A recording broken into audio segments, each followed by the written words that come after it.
کسی اور زمانے کے خواب میں خوش آمدید. میں ہوں جواد ہمدانی.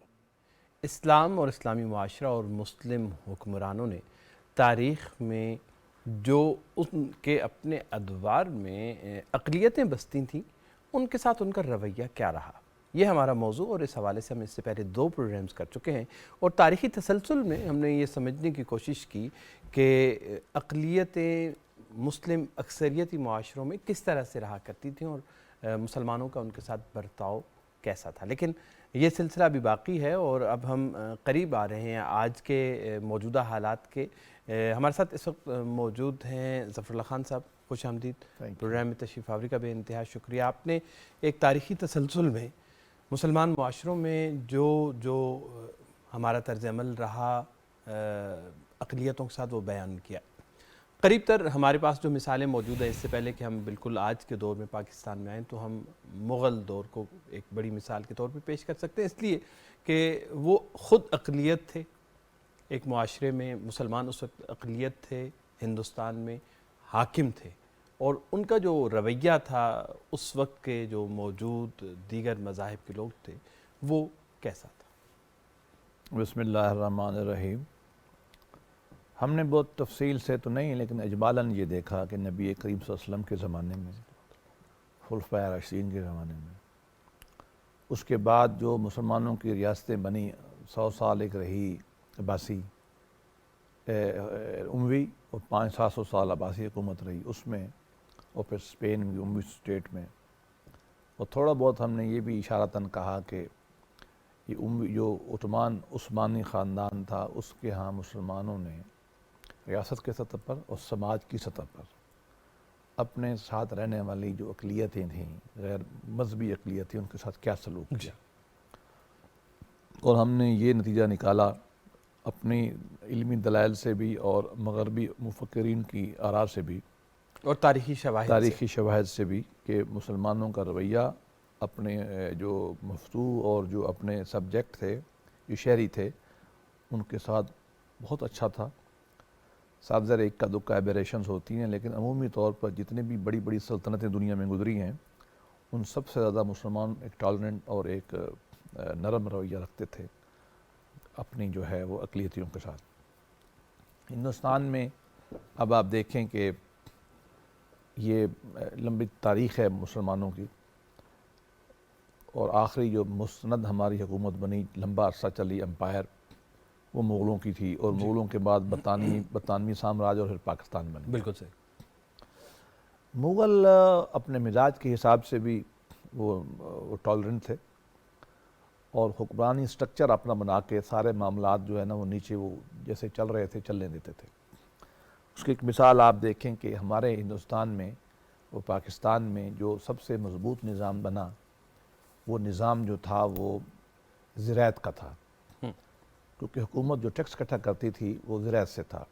انڈسٹری تو تھی نہیں اس وقت، انکم ٹیکس تو تھا نہیں، سیل ٹیکس تو تھا نہیں، ٹھیک، کسٹم ٹیکس تو تھا نہیں، زرعی بنیاد پہ ہی سب کچھ ہو رہا تھا.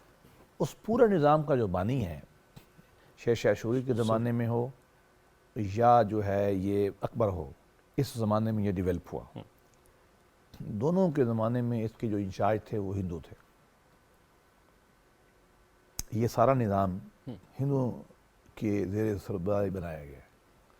ان میں سب سے بڑا نام ٹوڈرمل کا ہے، جو فادر ہے، آرکیٹیکٹ ہے. اس وقت بھی آج جو پٹواری تحصیلدار کا نظام آپ دیکھ رہے ہیں جس پہ میری پراپرٹی رائٹس پروٹیکٹ ہوتے ہیں نا، آپ اصلاح نہیں کہہ رہے، الگ بحث ہے، لیکن کس کی زمین کدھر پڑی ہے، تھیری بھی تو ایک نظام صحیح ہے وہ نا، سارا اس کا کا سارا عمل ٹوڈرمل کا بنا ہوا ہے جو ہندو تھا. ثبوت کیا ہے اس سے رزلٹ کیا نکلا کہ مسلمانوں نے اپنی حکومت کا سب سے بڑا اہم محکمہ، 2 ہوتے تھے نا، فوج وہ تو خود رکھتا تھا بادشاہ، بالکل ٹھیک، وہ تو خود تھا نا، اور جو اس سے بڑا سب سے بڑا مال وہ مال تھا نا، بالکل، وہ سارے کا سارا اس نے ہندوؤں کو دیا ہوا تھا.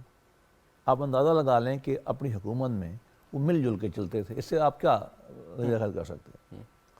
ہم لاکھ اعتراض کریں اکبر کی حکومت پہ، اکبر مغلوں کا سب سے بڑا بادشاہ ہے، دا گریٹ، سب سے زیادہ حکمرانی اس نے کی ہے. ہمارے اس سے اپنے اختلافات ضرور ہیں انٹرنل، لیکن مسلمان تو تھا، اور اس کے طرز حکمرانی آپ دیکھیں وہ بڑا لبرل تھا. بڑا الائنسز تھے راجوں کے ساتھ، ان کے مہاراجوں کے ساتھ، راجپوتوں کے ساتھ، سب کے ساتھ وہ مل کے چلتا تھا. اور سب سے بڑی دلیل جو ہے نا وہ اور ہے، کسی مسلمان حکمران بادشاہ نے مقامی آبادی کو اسلام قبول کرنے کی اشارتاً بھی نہیں کہا. یہ اتنے ٹالرنٹ تھے، اشارہ بھی نہیں کیا کہ تم مسلمان ہو جاؤ. ایون اورنگزیب نے بھی نہیں کیا، جس پہ ہم اعتراض کرتے ہیں. ایک تو ہندوستان میں جو مسلمان ہوئے لوگ وہ صوفیاء کی محنتوں سے ہوئے، اور اگلی بات یہ کہ صوفیاء جو تھے وہ کوئی حکمرانوں سے جڑے ہوئے بھی نہیں تھے. ہاں ان کا الگ سے خاص طور پہ یہاں چشتیوں کا زور ہے نا، ہم پہلے بیان کر چکے ہیں. چشتی تو حکمرانوں سے ملتے نہیں تھے. اگر کوئی کہے کہ یہ مسلمان، جیسے کرسچینٹی میں ہوا نا کہ امپائر میں کلونیلائزیشن ہوئی، عیسائی آیا تو مل کے چلے. ہاں مسلمانوں میں تھا ہی نہیں. مغل تو ویسے سیکولر ٹائپ تھے نا، ان کی تو مذہبی تو کسی بنتی نہیں تھی. وہ اپنے آپ کو کیا کہتے ہیں، مسلم ریاست کا بادشاہ نہیں کہلاتے تھے یا نمائندہ نہیں. تو گویا کہ وہ ایک سیکولر ٹائپ تھے. ان کا مسلمانوں کے علماء اور ان سے تعلق ٹھیک تھا، لیکن اتنا ہی ٹھیک عیسائیوں کے ساتھ، یہودیوں کے ساتھ، ہندوؤں کے ساتھ تھا. تو دلیل یہ ہے کہ وہ ایک ریاست سے الگ تھے صوفی. تو وہ کوئی حکومت نہیں ان کو فائدہ دلا رہی تھی. گویا کہ جو مسلمان یہاں ہوئے وہ سارے کے سارے اپنی مرضی سے ہوئے، یا مطلب تبلیغ ہو تو صوفیوں نے کی، حکومت شامل نہیں تھی. بڑی اہم ہے. اور دوسرا رخ دیکھیں، صحیح، جب مغل ختم ہوئی حکومت تو مسلمان چند پرسنٹ تھے، چند پرسنٹ پوری اسٹیٹ میں. اگر 400 سال حکومت رہی ہے اور انہوں نے اگر ہندوؤں کو دبایا ہوتا تو یہ ساروں کو مسلمان کر گئے ہوتے. نہیں کیا.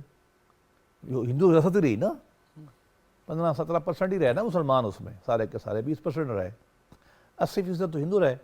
500 سال میں انہوں نے 1% بھی نہیں چینج کیا ان کا.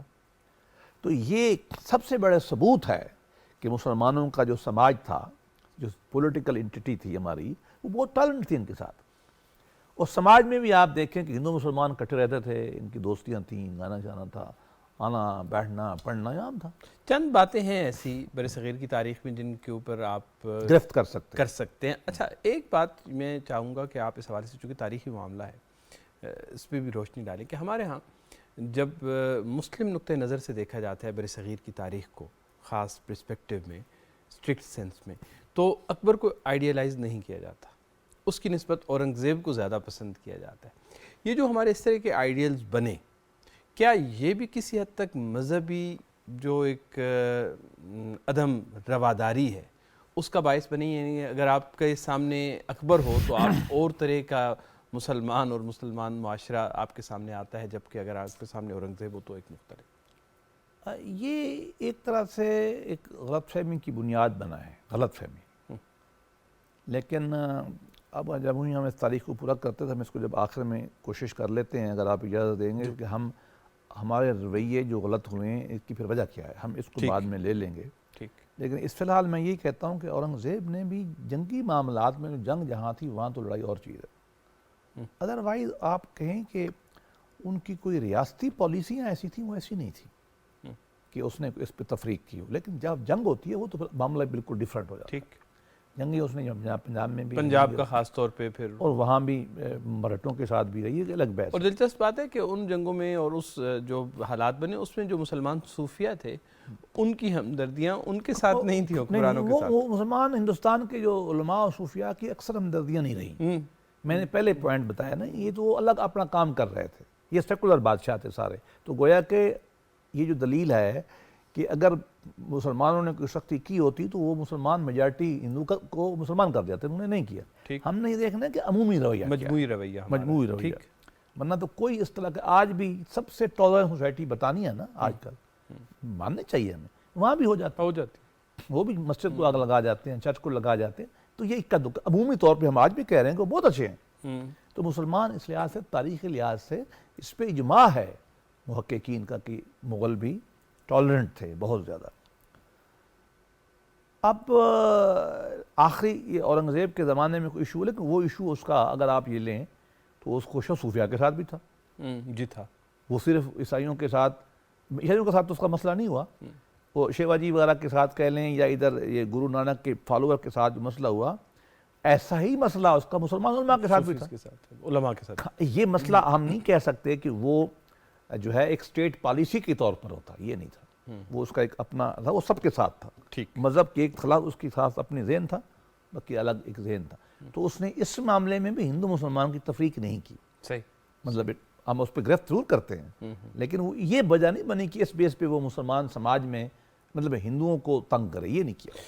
موضوع بہت بڑا ہے، ہم کلونیل دور کو بھی چھیڑ سکتے ہیں، لیکن یہ ہے کہ خاص طور پہ اس میں انہوں نے، کیونکہ آج جو ہمارے پاس قانون موجود ہیں مذہب کے حوالے سے سارے وہیں سے آئے یہ سارے وہاں کے ہیں، تو اس کی روٹس وہاں پہ بھی کہ ان کا رویہ کیا مذہبی منافرت بڑھانے کا تھا، ختم کرنے کا تھا. ایک دو لائنیں اس پہ کہہ لیتے ہیں. جی. دیکھیے جو کلونیل ہوتے ہیں نا، وہ عام طور پہ ان کا سب سے بڑا پرائم پرپز، ہمارا اختلاف ضرور ہے انگریز سے لیکن ہمیں دیانتداری سے بات کرنی چاہیے. بالکل ٹھیک.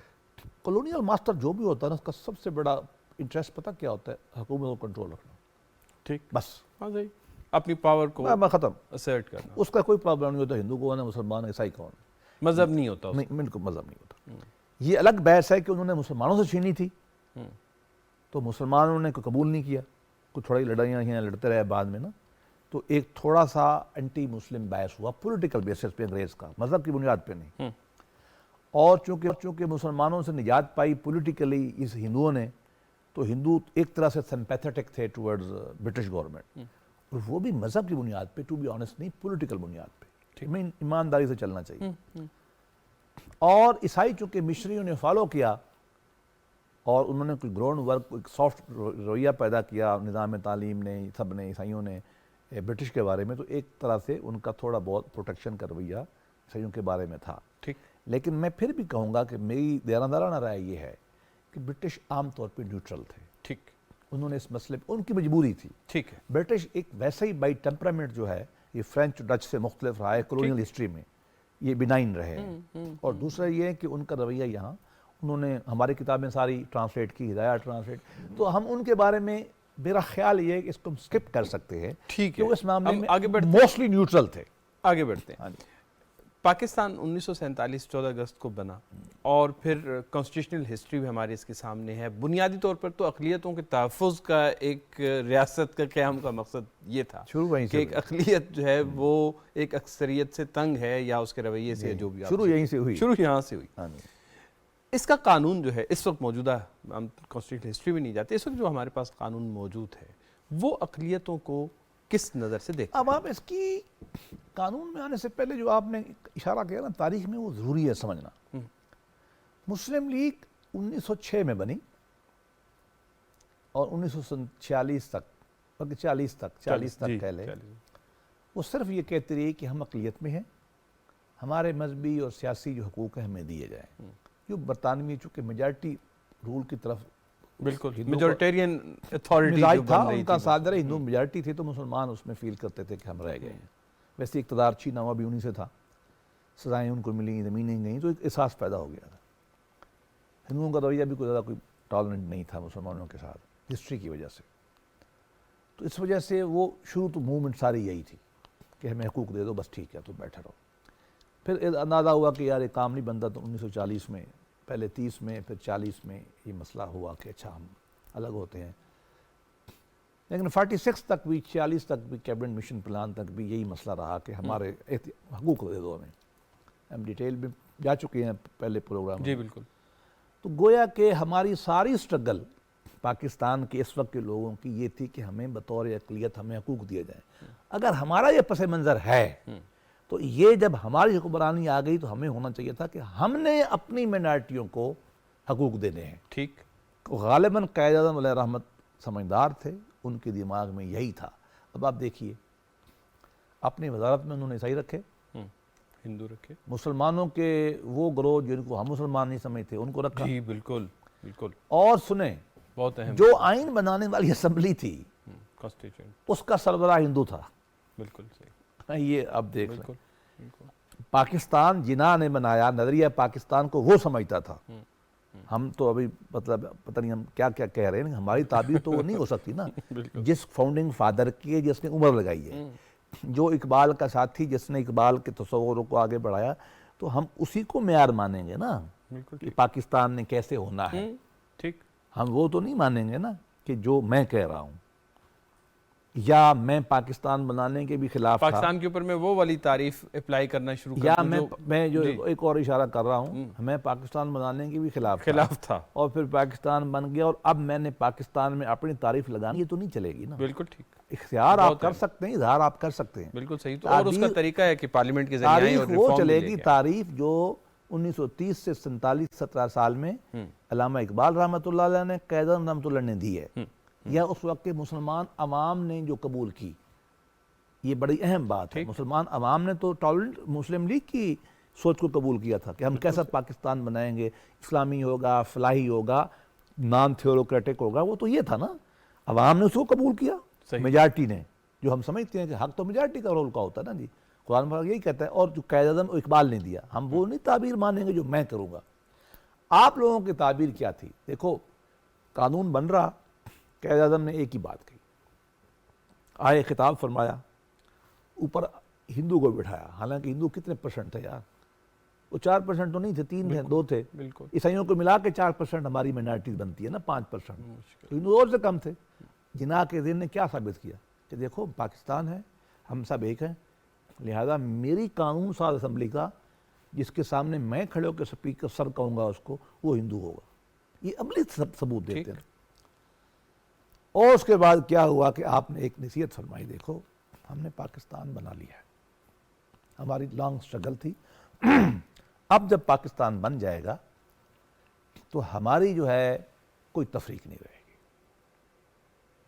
مسلمان، ہندو، عیسائی بطور شہری سب برابر۔ 11 اگست کی مشہور اسپیچ ہے، بالکل، اور ان کی عبادت گاہیں محفوظ، ان کے نظام تعلیم محفوظ۔ اور ایسا ہی ہوا جب ہم نے پہلا آئین بنایا، بدقسمتی سے سیاسی وجہ سے لیٹ ہوا، 56 میں 56 میں ہم نے یہ لکھا کہ ہمارے مسلمان اور ہماری میجارٹی اور غیر مسلم اقلیتوں کے تمام حقوق انسانی برابر ہوں گے، سیاسی سٹرکچر میں ان کا ایکول حصہ ہوگا۔ اور پھر ہمارا وہ دستور آیا جو ہم نے مل جل کے بنایا، جو ہمارے میری رائے میں مذہب کو اگر آپ فی الحال ایک طرف رکھ دیں تو میرے لیے بطور شہری سب سے اہم ڈاکومنٹ وہ ہے جو میرا بنایا ہوا ہے، 73 کا آئین میں سٹارٹ میں لکھا گیا ہے کہ ہم عوام یہ آئین بنا رہے ہیں، یہ لکھا ہے ہم نے۔ وہ دیکھو وہ کیا کہتی ہے، وہ کہتی ہے کہ ہمارا پاکستان کی ریاست کا بنانے کا جو مقاصد ہیں ان میں سب سے ایک مقصد اقلیتوں کی حفاظت ہے، ان کی معاشی سماجی ترقی ہے، یہ تھیوری بیان کی پریمبل میں، ٹھیک، اور اس کے بعد کلازیں آپ لے آئیں تو کلازیں میں سب سے بڑا انسان کا حق کیا ہوتا ہے؟ حق عزت، سب سے بڑا ڈگنیٹی کا رائٹ، کرم کا۔ قرآن مجید میں یہی کہا وَلَقَدْ كَرَّمْنَا بَنِي آدم کہ انسان کا یہ حق ہے عزت کا۔ ہمارے آئین کے آرٹیکل 14 میں یہ کہا کہ ہم ہندو مسلمان برابر ہیں، عزت سب کی، انسان، رائٹ ٹو وہاں لائف، پہ مذہب ڈیفائن نہیں کیا، رائٹ ٹو لائف، زندگی کا، ہندو مسلمان عیسائی برابر، پراپرٹی برابر، قانون کی نگاہ میں سب برابر، کوئی تفریق نہیں ہو سکتی، بلکہ الٹا کیا گیا ہے۔ ہم نے آئین میں یہ لکھا ہے کہ اس کے علاوہ ہم ان پہ نفی پابندیاں نہیں لگائیں گے، ان کے مذہب کو نہیں چھیڑیں گے، ان سے ٹیکس نہیں لیں گے، مذہبی آزادی دیں گے، اور الٹا ہم یہ کریں گے کہ ان کو مزید آگے بڑھانے کے لیے کوششیں کریں گے۔ یہ مسلمانوں کے بارے میں نہیں کہا، چونکہ میجارٹی تھی نا۔ آئین کی ابتدا میں جو ہم نے لکھا ہے فنڈامنٹل رائٹس کے چیپٹر میں بنیادی ہم نے لکھا ہے کہ جو ہماری اقلیتیں رہ رہی ہیں نا، ان کو مزید کھڑا کرنے کے لیے، بہتر کرنے کے لیے ہم اقدام کریں گے۔ عورتوں کے بارے میں لکھا، کمزور طبقات ہیں نا، اور ان کو کریں گے، تو الٹا ہم نے پازیٹیو ڈسکرمنیشن رکھی آئین میں ان کے بارے میں۔ ہمارا ووٹ بھی ایک تھا ان کے ساتھ، یہ ان کا مطالبہ تھا کہ ہماری جداگانہ جو ہے ہمیں الگ کیا جائے، ہمیں سیٹیں دی جائیں۔ میں تو طبعاً اس بات کے حق میں نہیں ہوں، میری رائے میں ایک امت کے ہیں، اللہ پاک کے جو فرمایا تھا کہ ہندو مسلمان امت ہیں، پاکستان کا آئین بھی یہ کہتا ہے، ٹھیک، ہم ایک ہیں۔ میری ذاتی رائے میں تو ان کی سیٹیں بھی الگ نہیں ہونی چاہیے، لیکن ہو گئی ہیں تو رہنا چاہیے۔ اب اس کی وجہ یہ ہے کہ ہمارا سماج اب اس قابل نہیں ہوا کہ کوئی کینڈیڈیٹ عیسائی ہو، ہندو کھڑو تو ہم اس کو ووٹ دیں۔ اب کچھ تھوڑا بہت ہو رہا ہے یونین کونسل لیول میں، لیکن اس لیے ہم نے الگ ان کو سیٹیں دی ہیں۔ تو پاکستان کا آئین اور پاکستان کا قانون ان کو بالکل ایک جیسا کہ رائٹ دیتا ہے، ٹھیک، اور ہمارے فاؤنڈنگ فادر بھی یہی کہتے ہیں۔ یہ ہمارا، یہ تو ہے قانون کی بات۔ اب مجھے بتائیں کہ ہم آج جو کچھ دیکھ رہے ہیں یہ پھر کہاں سے آ گیا؟ دیکھیے یہ تاریخ کی ڈسٹورشن ہے. ڈسٹورشن کو اردو میں کیا کہیں گے؟ تحریف مسخ کرنا. مسخ کرنا. ہم نے مسخ کیا، اپنی تعلیمات کو مسخ کیا ہے. قرآن مجید کی تعلیمات کو ہم مسخ کر کے پیش کرتے ہیں. اللہ کے نبی حضرت عمر رضی اللہ عنہ اور صحابہ کی تعلیمات کو مسخ پیش کرتے ہیں. ہم جھوٹی روایتیں سناتے ہیں. دیکھیں دو طرح پہ ہے. سب سے بڑا پرابلم یہ سماجی ہے. آئین دستور تو ہمارا بالکل ٹھیک ہے، کوئی پرابلم نہیں، وہاں پہ آپ کو کوئی مسئلہ نظر نہیں آتا.